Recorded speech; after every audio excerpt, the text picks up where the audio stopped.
Почитувани присутни, како што ме најави почитуваната професорка, јас сум Крстич Ивана, ученичка во Орце Николов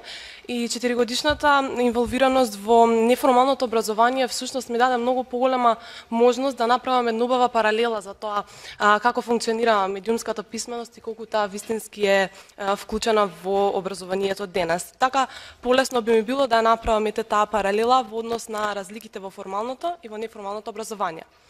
Формалниот образовен систем во Република Македонија навистина потврди во таа смисла. За мене медиумската писменост е нешто што асоцира на развој на активно граѓанство и од тука, особено во средното образование, потребата да се биде активен граѓанин е неизмерно голема со цел да имаме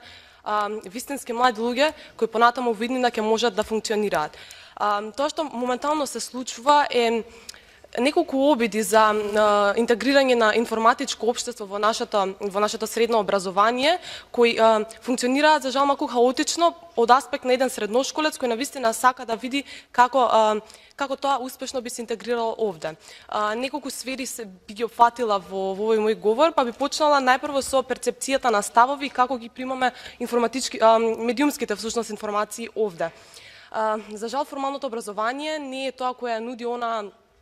можност да се развие критички став и секоја информација која ќе се прими од различен медиум да се разгледа на многу различни начини, со тоа да се развие свесност кај самата индивидуа за тоа што ние слушаме, што ние гледаме и што нас ни е потребно вистински. И дали воопшто наидуваме на некоја да речеме призма низ која можеме да го критикуваме истото. Самата медиумска писменост во наставата би требало да се спроведе од обучени професори кои едноставно се заглавени помеѓу целата да наречам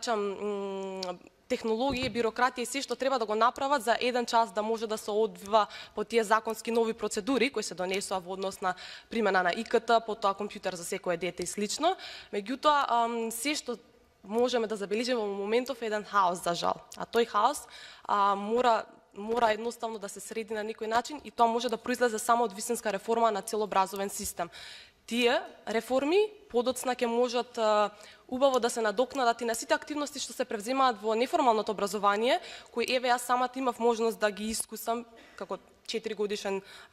активист и дел од неформалниот сектор. И токму поради тоа сметам дека секоја активност која во формалното образование се спроведува хаотично, не вродува моментално со плод, освен само со дополнително збунување. Тука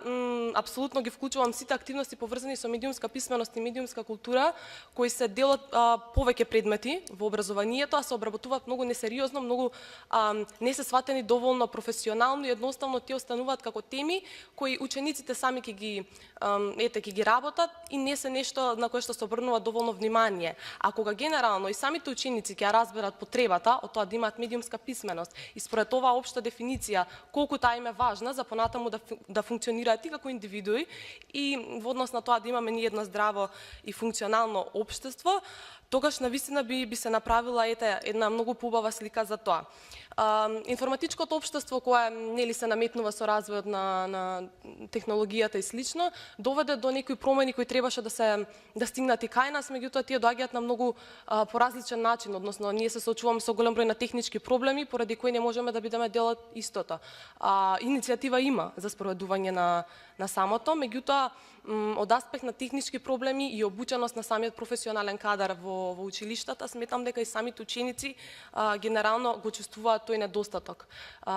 Така во однос на тоа го искажувам моето мислење како некој што долго време размислува на оваа тема, разговара за ова и сака да знае што може да се направи за оваа ситуација да се подобри. Во однос на неформалното образование пак,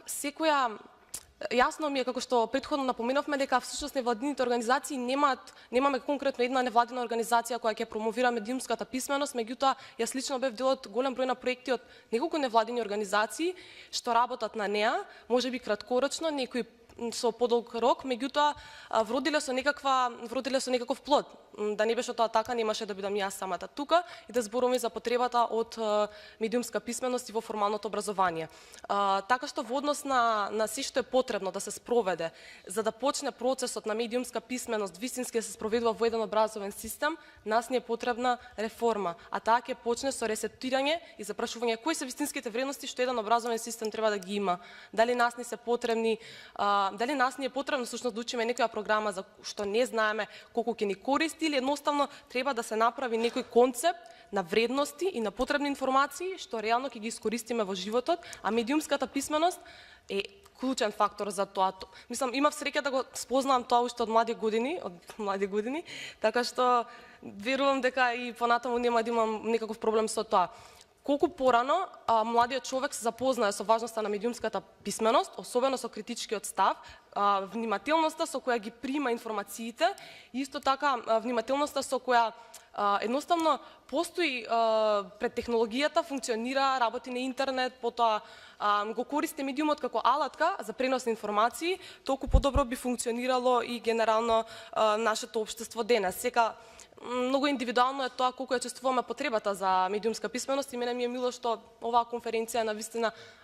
излезе во многу голем и значаен облик, токму поради тоа што се начнува прашањето и потребата и важноста од тоа медиумската писменост да биде развиена кај младите луѓе. Така што ова е некој мој излагање од аспект на средношколците во Македонија, на кој што верувате дека треба да се работи многу за тоа што како идна генерација на студенти и понатаму граѓани, токму тие ќе треба истава оваа порака да ја пренесуваат, а доколку останеме во статус кво позиција и доколку не ги потегнеме првите чекори за нешто подобро и за нејзина актуализација, едноставно ќе може само да